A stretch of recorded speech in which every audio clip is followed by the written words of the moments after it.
Hello everybody, TheChrisDex here, and I have made a surefire method of testing whether a game is the best game ever made or the worst game ever made. I call it the Pac-Man World 2 meter, which is obviously the best game ever made. So let's start. Worst game ever made. Worst game ever made. Worst game ever made with Pac-Man in it. Well, you don't know, believe it or not, there are some people that actually think Pac-Man World 2 isn't the best game ever. And those people end up in mental asylums. So while I think of a better solution to this, here are the worst games ever made. Ah yes, time for me to talk about the bottom of the barrel, the worst of the worst, the lowest rated games on Metacritic, which is the only good review website. Let's see what I have on there. Well, at least their video game reviews are kinda accurate, so let's see what we have here. Rambo the video game, my least favorite game based off a Sylvester Stallone movie. This game is fairly recent, being made back in 2014, but it looks like it was made before the Rambo movies even came out. The gameplay is just barely passable if it were made for an arcade. I mean, just look at this, it looks like you would find this at a Dave & Buster's. You know, after you dropkick that kid that took your spot at the Mario Kart machine, and then... I'm here today to talk to you about a man who killed dozens. John Rambo. And it's good that he's dead. I want this guy to speak at my funeral.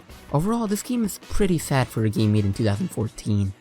What other game could have been made that year that was anywhere near as bad as, oh my god. Must have been something in the water. Literally.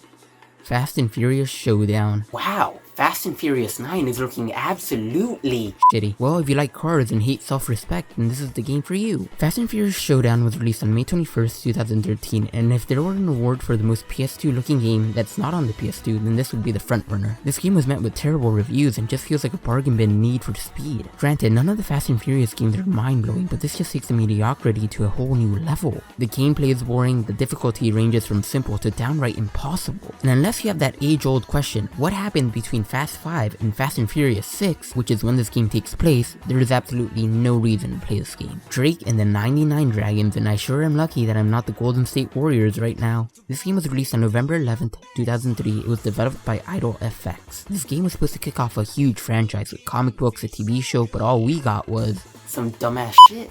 Yeah, this game failed commercially, so Xbox stopped any chance of a franchise being made. The game itself was a mess. The graphics and art style were terrible, there was absolutely no sense in the story, and the sound effects were terrible. I mean, listen to this. Am I shooting bullets or am I at a 4th of July parade? This game is absolutely renowned for being one of the worst original Xbox games they've ever made. The only way they could remake this franchise is if they got the rapper Drake to be the main character, but that would just be an even cornier Shaq Fu. Afro Samurai Revenge of Kuma. You ever do something so stupid you have to apologize almost instantly?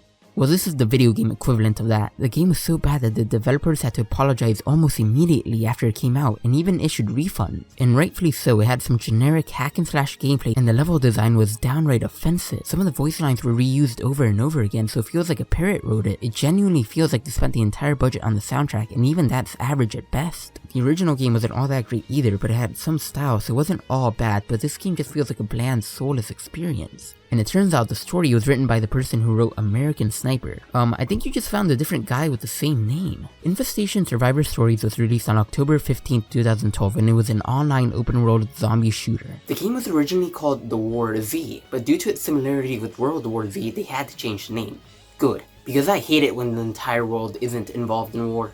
This game was an open beta for what felt like an eternity, and the beta was written with bad graphics and some terrible world design. But people believed in the game, and they thought they would get their shit together and fix it for the official release. They didn't. But they had microtransactions this time. That would mend the relationship with the players. Ultimately, this game was forgotten by most people because it had about as much life as the zombies themselves. The servers were shut down on December 2016, but a new company re-released it under the new Z. And oh my god, they really made it exactly the same as the original. Deal or No Deal was another game show in an era where game show games were being made left and right. Those were some dark times. I think the problem with this game is that the reason the show is entertaining is because there's actual money at stake. Meanwhile, the only thing this game gives you is taking up unnecessary storage space. Yeah, the time it takes for the presenter to talk to the banker is way too much, so it kills the pacing. I think the problem with this game is that there's not much fun to be had if there's no money involved. If you look at other games such as Jeopardy, you realize that the fun of the game is answering questions, and the money's just a bonus, not the focal point. The reason the arcade version of Deal or No Deal is fun is because there's actual tickets involved, so there's actually stakes involved. I do think you can make a good Deal or No Deal game, you just find a way to substitute the money for something else. But until then, you're better off watching the show and wondering where you went wrong in life. Alone in the Dark Illumination is exactly what I needed to realize I'm gonna forget about this game in 45 seconds. This is the 6th installment of the franchise that would help shape Resident Evil. While the original games were often regarded as groundbreaking and influential, modern ones are some dumbass shit. Yeah, and Illumination's the worst of them all. While there are some in theory good concepts, the execution is horrible. It's amazing how they can take a game with so much going for it and turn it into such a slog. It's a shooter that feels like they could do so much more with it, but it's horrible. After having such a long hiatus, they thought they could create something similar Left 4 Dead or any other modern zombie game, but it just feels like they just took the worst parts of those games. Yeah, it's so bad that I think this game might have actually been better if it were made by the company Illumination. Spogs Racing was released on WiiWare on July 7, 2008, and it came out with the price of 1,000 Wii points, and that is 1,100 Wii points too many. In the wasteland that is WiiWare, I didn't think there was one game that could arguably be the worst one, but here we are. This game is terrible in any way you look at it. When you start, there's some music in the mini screen, but for some reason when you start a race, there's no music. The only thing you hear is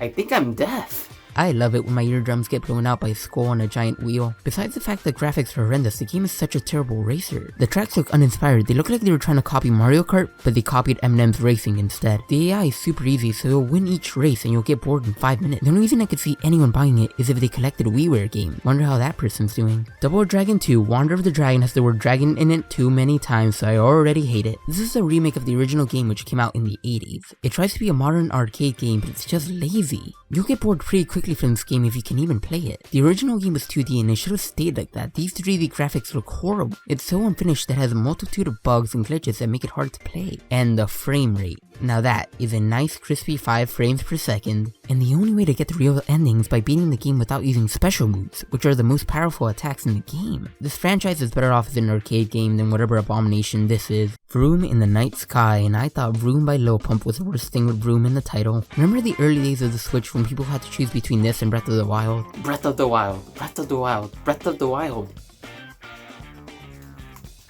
So yeah, so in this game, you're a witch that has to fly around and complete a set of objectives in a certain amount of time. It seems fine, but then you actually play the game and you realize it's just Superman 64. The only fun part of the game is when you crash into buildings and just start bouncing around. There is not much fun to be had from this, so most people forgot this game existed at one point. Thankfully, indie games on the Switch are way better now. Wait, you can fly in a chair? Sit down, Cyberpunk. I think we found the game of the year. Leisure Suit Larry, box office bust. I feel dirty just saying that name. You play as Larry on his quest to create the most unfunny, naughty game ever made. The game itself just feels like it was made to rope in people that had no access to adult videos. The game itself has some really bad gameplay, but I feel like if you go into this game not expecting a good game, then there may be some fun to be had. If you find dirty humor funny, or just like low-res boobs, then this game is probably for you, but I would just stick to watching American Pie. Yaris was a promotional game for Toyota, and just because of this game, I'm buying a Tesla. When you think of a Toyota, what's the first thing that comes to mind? A futuristic combat racing game, of course. Most games from brands are usually pretty bad, and this is no exception. I really don't know how Toyota approved this, because this in no way makes me want to buy a Toyota car. They should have probably stayed down to earth and make a racing game that can show off the car. This game was removed from the Xbox Live Arcade, and the day that happened, I didn't care. Ride to Hell Retribution, everyone's favorite biker game that isn't, well, that isn't good. Yeah, when this game came out, people just thought, oh look, GTA 4 got a DLC that was the exact same thing, just better. This game isn't as bad as the others on this list because there are some redeeming factors, just not that many. The gameplay is alright, the story is fine, but it still feels extremely boring. You can probably enjoy this game for a couple of minutes. Other than that, I would just stick with Trials Fusion for biking games. One thing this game is known for are the love-making scenes because they were something else. Yep, some fully clothed lovemaking exactly as God intended. Family Party, 30 Great Games obstacle course, which sounds like someone just poured some alphabet soup and decided to name the game with whatever came out. This game was released in 2013 for the Wii U, and this was a party game, alright? I think. This game had a bunch of games you could play with your family, such as air hockey, sparkball, and Chancy Crane. What more do you need? Now, as for the game itself, it's not that bad. I mean, it works and you can play with friends. I mean, let's say 2 of your friends came over, and they don't want to play Smash or Mario Party. Just whip this game out and you'll have 2 less friends. Yeah, I don't see anyone playing when there are many more games you can play with your friends. And now, for the worst game ever according to Metacritic.